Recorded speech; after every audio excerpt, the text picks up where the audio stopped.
Bonjour, j'espère que vous allez bien. Je suis très contente de tourner cette vidéo aujourd'hui après presque 2 mois d'absence pour lesquels je vous présente mes excuses. Vous savez qu'il y a eu un gros changement dans ma vie avec la réalisation d'un vieux rêve. Enfin, je suis propriétaire de ma maison. Si on m'avait demandé, Julie, quel serait le bon moment pour toi dans l'année pour recevoir les clés de ta maison dans laquelle tu as 2 mois de travaux, à n'en pas douter, j'aurais dit entre le mois de juin et la fin de l'année. Et puis là, c'est tombé début janvier. Et moi, j'ai une activité salariée qui est annualisée et je travaille beaucoup et essentiellement de janvier à mai inclus. Donc c'est pas super bien tombé dans mon planning. Ça n'a pas été évident de tout combiner. Je sais pas comment j'ai tenu physiquement, mais je suppose avec la patate qu'il y a dans ma tête, parce que la patate dans la tête, je l'ai comme il faut. Donc voilà, je suis dans mon nouveau chez moi. Je suis très bien. J'étais déjà au calme, j'en ai encore plus. J'ai gagné un jardin, une vue magnifique, beaucoup plus d'espace à l'intérieur, et vous découvrez ici le nouveau lieu dans lequel je tournerai les vidéos. Avant, mon bureau était dans mon salon et dans ma cuisine, c'était la même pièce. Désormais, j'ai un salon, une cuisine et un bureau. J'ai également gagné le droit de faire ce que je veux de mes murs, ainsi qu'en témoigne la toute petite fleur de vie que j'ai peinte avec une amie sur le mur derrière moi. Et au passage, comme ça vous permet de voir que j'étais tout à fait sincère dans ma vidéo du mois de décembre, lorsque j'exprimais qu'en mon sens il est complètement absurde de penser que la fleur de vie est dangereuse pour l'être humain. Il y en a une ici, il y en a une autre à côté de mon lit, et il y en a bien entendu ailleurs dans la maison. Je ne sais pas ce qu'il en sera de cette chaîne pour les 2 mois et demi à venir, parce que je suis toujours dans ma phase de gros boulot, et même si les travaux et le déménagement sont terminés, j'ai quand même encore pas mal de pain sur la planche dans la maison, donc je vais pas annoncer des dates et ne pas m'y tenir. Je vais quand même tenter de faire une vidéo tous les 15 jours, mais peut-être que ça pourrait s'étendre à 3 semaines. Nous verrons bien, Inch'Allah, comme on dit. Quoi qu'il en soit, si vous me connaissez déjà un petit peu, vous avez déjà dû remarquer que, d'une certaine manière, la vie pour moi s'organise entre les équinoxes et les solstices. Cette chaîne a d'ailleurs commencé par une vidéo qui parlait des équinoxes et des solstices, suivie d'une vidéo sur l'équinoxe d'automne. S'en est bien entendu suivi une vidéo pour le solstice d'hiver au mois de décembre dernier, et il n'était pas possible, même si je n'avais pas le temps, de manquer ce sujet de l'équinoxe de printemps. Me voilà donc devant vous, sans avoir rien préparé, parce que je n'en ai pas eu le temps, donc on va se la faire en impro, et puis on va se dire que ça va passer. Au passage, aujourd'hui, je crée une nouvelle playlist sur cette chaîne. Les vidéos sur les équinoxes et solstices étaient dans la playlist Réflexion, Métaphysique et Spiritualité. Aujourd'hui, c'est la 4e vidéo sur le sujet des équinoxes et solstices qui sort.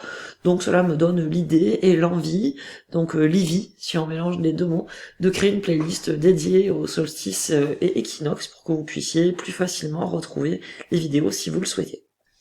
Sur ces sujets, je ne parle pas en termes d'astrologie, je ne parle pas non plus en termes de détails au sujet de l'année que nous sommes en train de vivre aujourd'hui, donc là, dans notre cas, de l'équinoxe de printemps 2025. Il y a plein de gens qui font ça très bien sur internet, je me sens pas forcément moi légitime à rentrer dans ces types de détails-là. Moi je me place en fait un peu au-dessus. Je parle de ce qui se passe au niveau méta, et du coup qui induit le reste. C'est un peu comme, nous en avons parlé je crois lors de la vidéo du solstice d'hiver, ou de cycles qui s'incluent dans des cycles, qui s'incluent dans des cycles. Par exemple, le cycle lunaire qui apporte ses fréquences, ses énergies, lui-même il est inscrit dans un cycle plus vaste qui est la saison dans laquelle nous sommes, qui apporte ses fréquences et ses énergies. Cette saison, elle est inscrite dans une année, qui a une vibration qui est portée notamment par les nombres qui la forment. Par exemple, en 2025, si je ne dis pas de bêtises, nous sommes une année 9. Voilà, donc ça c'est la vibration de l'année. Les équinoxes et solstices s'inscrivent là-dedans, et les cycles lunaires s'inscrivent encore là-dedans. Ou, je l'avais cité, pour moi le cycle le plus grand que je connaisse c'est le grand cycle cosmique, et nous sommes aujourd'hui dans l'ère du Verseau. Donc c'est comme s'il y a des choses qui tèment des choses, qui tèment des choses, qui tèment des choses. Donc moi je ne vais pas rentrer dans le détail de qu'est-ce qui se passe à cet équinoxe de printemps 2025, je vais rester sur des généralités qui sont vraies en fait chaque année. Donc les années suivantes, je referai pas de vidéos sur les solstices et les équinoxes. Mais je souhaiterais des joyeux solstices et de joyeux équinoxes, et je vous inviterai, si vous le souhaitez, à consulter les vidéos que j'aurais faites précédemment sur le sujet, parce qu'en fait, ça n'aura pas bougé. du point de vue de ce que moi je peux en dire, d'un point de vue de très haut en fait, si je puis dire, et je dis pas ça de manière prétentieuse, c'est que je parle en fait de grands principes qui sont vrais à chaque fois. Quelles que soient les fréquences et les énergies que l'on peut déterminer avec l'astrologie, ou voilà, d'autres méthodes, et comme je l'ai dit, il y a bien des gens qui savent parler de ça bien mieux que moi, et c'est bienvenu. Solstice d'hiver, jour le plus court de l'année. Solstice d'été, jour le plus long de l'année, et donc les équinoxes d'automne et de printemps sont deux moments dans l'année qui durent chacun 48 heures, durant lesquels il y a un équilibre de la durée du jour et de la nuit, ou, si on voulait le dire autrement, de la lumière et de la non-lumière. Cet équilibre qu'il y a à l'extérieur de nous, nous sommes invités à le chercher à l'intérieur de nous. Le problème, c'est qu'à ce moment-là, au moment de chaque équinoxe, cela commence 7 jours avant, donc nous sommes déjà donc en plein dedans, et cela se poursuit jusqu'à 7 jours après, il y a un déséquilibre, en fait, des éléments. Les éléments que sont le feu, la terre, l'eau et l'air. Ces éléments qui existent à l'extérieur de nous, existent également à l'intérieur de nous. Alors, au passage, je fais une petite digression pour ceux d'entre vous qui avaient suivi la série de géométrie sacrée mise en pratique avec moi, et notamment la construction des solides de Platon. Rappelez-vous que nous avions associé les 4 éléments à 4 des 5 solides de Platon, le 5e élément, le dodécaèdre, étant l'éther. Dans la vidéo sur l'équinoxe d'automne, que vous retrouverez facilement dans la playlist si vous le souhaitez, nous avons expliqué comment se manifestent ces 4 éléments en nous, et ces 4 éléments en fait se manifestent par nos 4 corps. Donc il y a notre terre, qui est notre corps physique et notre corps énergétique que nous avions associé à l'hexèdre. Il y a, pas évident, toujours les gauche-droite, vous savez que j'ai du mal, notre eau. Notre eau, c'est notre corps émotionnel qui est associé à l'icosaèdre. Il y a notre mental. Notre mental, donc, c'est notre R, et c'est associé à l'octaèdre, pardon. Et il y a notre feu, qui représente notre esprit, et qui est associé au tétraèdre. Puisque les éléments sont déstructurés à cette période, et que la demande, c'est de chercher un équilibre, il s'agit d'accorder le fonctionnement de ces éléments au sein de nous. Donc je ne peux pas revenir ici dans cette vidéo dans tout ce que nous avons déjà vu auparavant, mais rappelez-vous notre petit schéma qui a déjà été repris à maintes reprises dans les vidéos sur les solstices et équinoxes, dans quasiment toutes les vidéos de développement personnel. Voilà, nos axes en fait verticaux, donc entre notre corps et notre esprit, et notre axe horizontal entre notre mental et notre émotionnel. Avec ce brouhaha incessant entre notre mental et émotionnel, qui coupe notre connexion entre notre corps et notre esprit. Sur ce sujet-là, de nos différents corps et de cette déstructuration des éléments, j'ai envie de vous proposer de regarder tout simplement la vidéo que j'avais faite pour l'équinoxe d'automne qui explique tout ça très bien, parce que ce serait dommage que je répète exactement la même chose, et je vais plutôt me centrer sur c'est quoi la fréquence du printemps. Donc le boulot il est double. D'une part, il y a comment est-ce que j'équilibre le fonctionnement de chacun de mes 4 corps pour être dans quelque chose d'harmonieux, avec les 4 corps qui fonctionnent de manière, je vais pas dire identique, parce que ça ne peut pas être identique, mais peut-être le plus possible, chacun à la même intensité, ou une intensité comparable, pour qu'on ait un joli cercle harmonieux, et pas un émotionnel qui fonctionne à fond les ballons avec un mental presque pas, et que je m'occupe pas de mon corps physique et que je suis complètement perché sur des trucs spirituels. Donc voilà, je vais pas répéter ce que j'ai dit dans cette vidéo, je vous invite à aller la consulter. Le second boulot, qui est plus de l'ordre du subtil, j'ai envie de dire, c'est de rendre honneur en fait à chacun de ces éléments. Et dans cette vidéo sur l'équinoxe d'automne, c'est également quelque chose que j'explique. J'explique une façon dont on peut le faire et la façon dont moi j'aime à le faire, ce qui ne veut pas dire que c'est la seule, mais c'est de rendre honneur en fait et d'être plein de gratitude en fait pour ces 4 éléments qui nous permettent déjà à nous êtres humains de vivre, mais qui permettent également toute la vie qu'il y a autour de nous. Je vous invite donc à vous reporter à cette vidéo pour ces 2 travaux qui sont vraiment des généralités pour chaque équinoxe, qu'il soit de printemps ou d'automne. Et pour parler plus en détail de l'équinoxe de printemps, c'est avec un grand plaisir non masqué que je sors de nouveau mon petit tableau. Et toujours aussi contente de moi, du schéma que j'ai inventé au mois de décembre pour la vidéo sur le solstice, eh bien je vais reprendre ce schéma. Voilà, j'ai donc manifesté ici les dates de solstice et équinoxe sur un cercle qui représente l'année complète avec les 4 saisons. Les dates, bien sûr, approximatives, j'ai mis les dates entre guillemets standards, mais par exemple les équinoxes, ça peut se passer entre le 20 et le 22, cela dépend des années, on ne sait pas exactement, et peu importe. Sur ce schéma, nous allons nous positionner, nous, au centre. Et nous allons manifester par un nouveau cercle, ce qui est à l'intérieur et ce qui est à l'extérieur de nous. Donc au centre du cercle, c'est à l'intérieur de nous, à l'extérieur du cercle vert, c'est à l'extérieur de nous. Donc là, pareil, ce schéma, je l'ai déjà expliqué en détail dans la vidéo sur le solstice d'hiver au mois de décembre. Je ne vais pas rentrer ici dans la totalité des explications, et notamment celles qui étaient liées à 2 des lois de l'univers, qui étaient la loi de rythme et la loi de polarité. Donc je ne vais pas rentrer là-dedans. Si cela vous intéresse, eh bien consultez la vidéo sur le solstice d'hiver où tout y est clairement expliqué. Mais pour une petite synthèse et sans parler de ces lois, donc l'année se passe en tournant dans le sens horaire. Au moment du solstice d'hiver, les énergies sont à l'intérieur, complètement spirituelles. Et puis, en allant vers le 20 mars, elles commencent à sortir un petit peu de soi, tout en restant à l'intérieur, puisqu'elles restent à l'intérieur de ce cercle vert, jusqu'à s'approcher du bord du cercle, sur lequel elles seront au moment de l'équinoxe de printemps. Donc à ce moment-là, il y a un point d'équilibre aussi entre l'intériorisation et l'extériorisation. C'est le point d'équilibre entre les deux. Et à partir du solstice, de l'équinoxe de printemps, et bien là, elles vont sortir à l'extérieur. Donc on est dans une énergie d'extériorisation, avec un point culminant au moment du solstice d'été.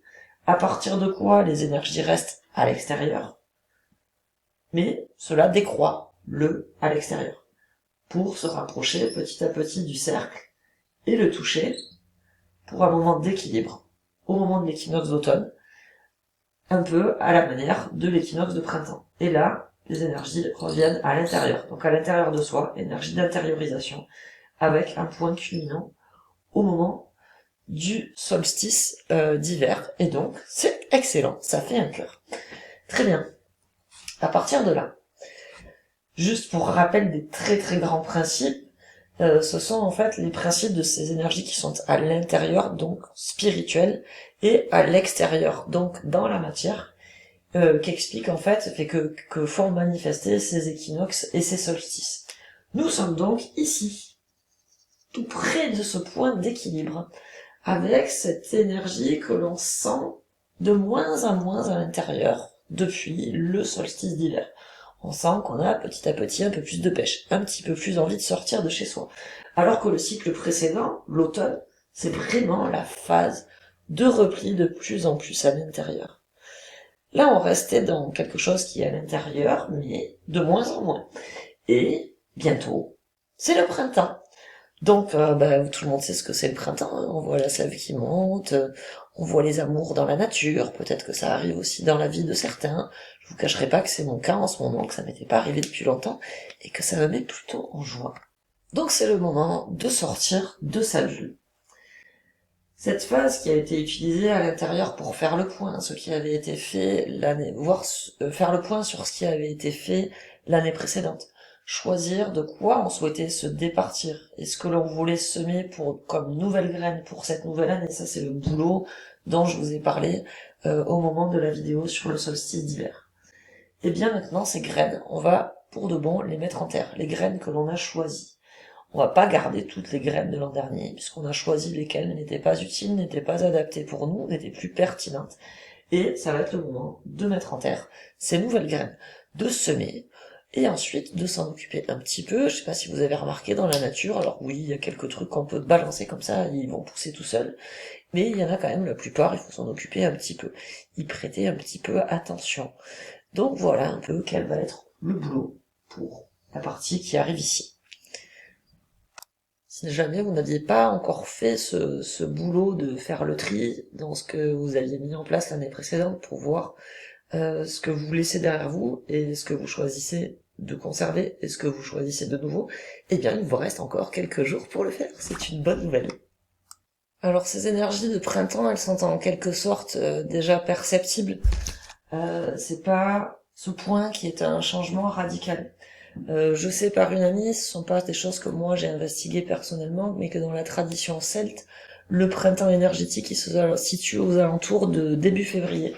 Donc c'est-à-dire par ici. C'est marrant, hein, c'est pile à la moitié entre le solstice et l'équinoxe, parce qu'effectivement, à partir de ce point, eh bien, les énergies qui sont toujours à l'intérieur, elles sont quand même plus près du bord du cercle qui va vers l'extérieur que du centre au centre.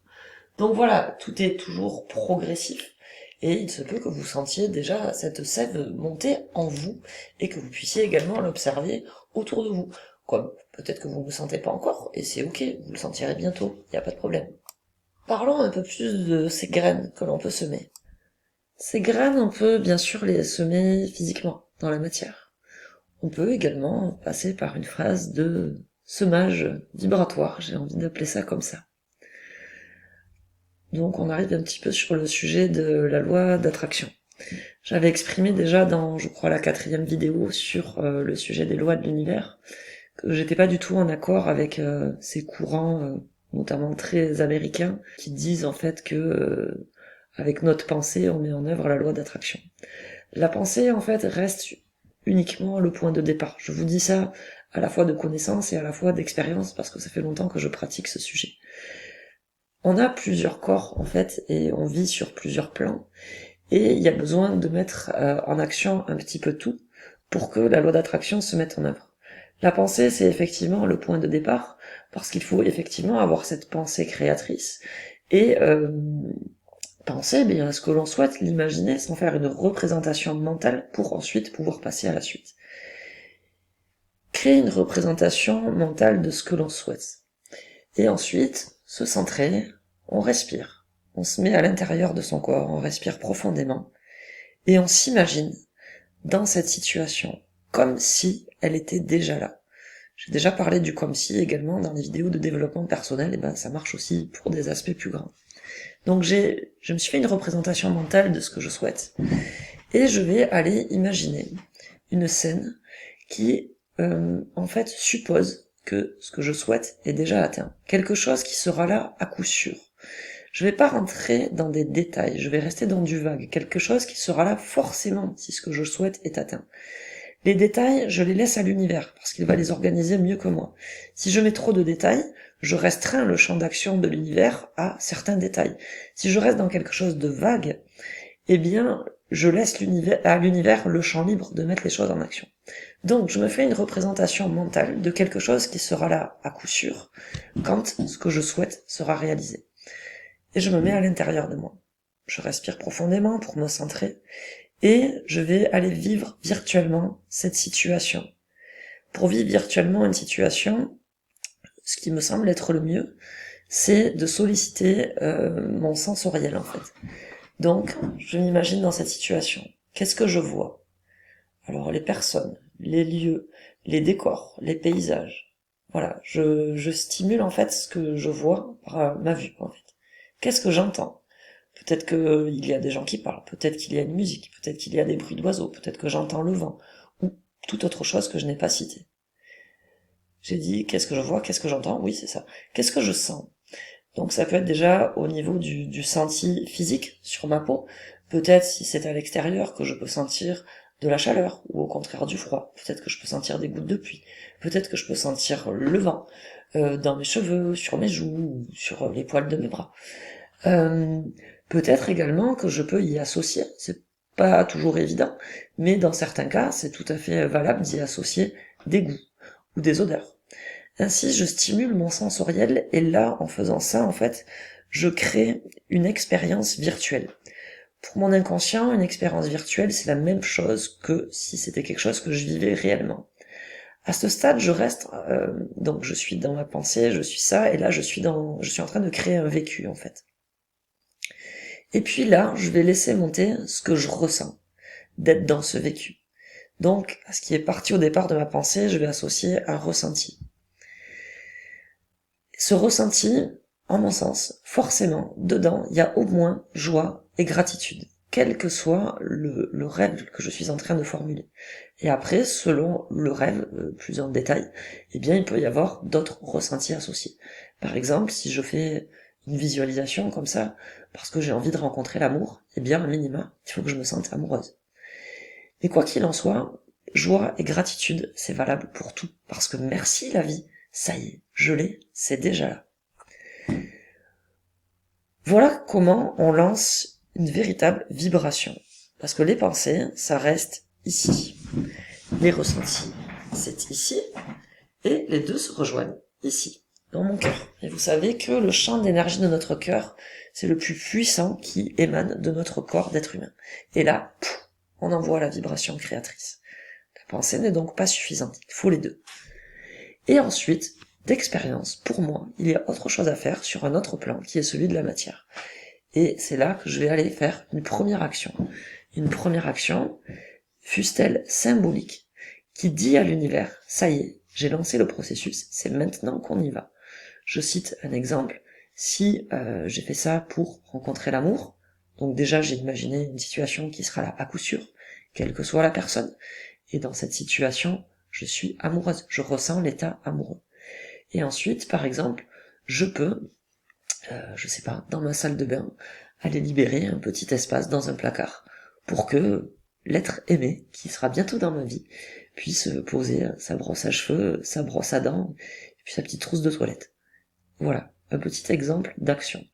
Donc ça peut être une action beaucoup plus concrète que ça également, si c'est un projet qui est plus dans la matière, avec des objectifs, je ne sais pas, professionnels, etc. Ça peut être passer un coup de fil, écrire une lettre, etc. À vous de déterminer ce qui vous semble juste. Voilà. Vous n'êtes pas obligé de faire ça pour chacun de vos rêves, mais peut-être que vous pouvez avoir envie de le faire pour celui qui est le plus important pour vous. Je reviendrai plus en détail un jour futur, dans une vidéo bien plus en profondeur sur ce sujet-là. Mais c'est ce que j'avais envie de proposer pour maintenant. Nous sommes effectivement dans la phase de l'année dans laquelle il est bon de lancer de nouveaux projets avec ces énergies qui vont se concentrer dans la matière. Et quand on dit dans la matière, ça veut dire aussi dans la manifestation. Là où les 6 mois précédents, on était dans l'intériorisation et dans cette invitation qu'il y avait pour nous de faire le point sur notre vie. Maintenant, on est dans l'invitation à y aller. Donc, allons-y. Voilà pour cette vidéo de retour du printemps et de retour de moi-même également. J'espère que ce retour vous aura plu. Je ne sais pas quand je ferai la prochaine vidéo, je vais essayer de la faire dans 2 semaines, mais peut-être que oui, peut-être que non. Je parlerai d'un sujet qui est précieux. C'est un cadeau que j'ai reçu et que je vous partagerai parce que c'est pas un cadeau qu'il y a lieu de conserver pour soi. Et voilà, je pense que un bon nombre d'entre vous sera très touché par ce que je partagerai. Ce sera une vidéo très différente de toutes celles qu'il y a eu jusqu'à présent sur cette chaîne. Voilà, j'espère que cette vidéo vous a plu. Je vous remercie de l'avoir suivie. Je vous souhaite un beau printemps et de bien profiter de cette nature qui fleurit, qui grandit et qui nous montre la voie de ce que nous avons à faire nous-mêmes. Portez-vous bien jusqu'à la prochaine fois et au plaisir de vous retrouver très bientôt.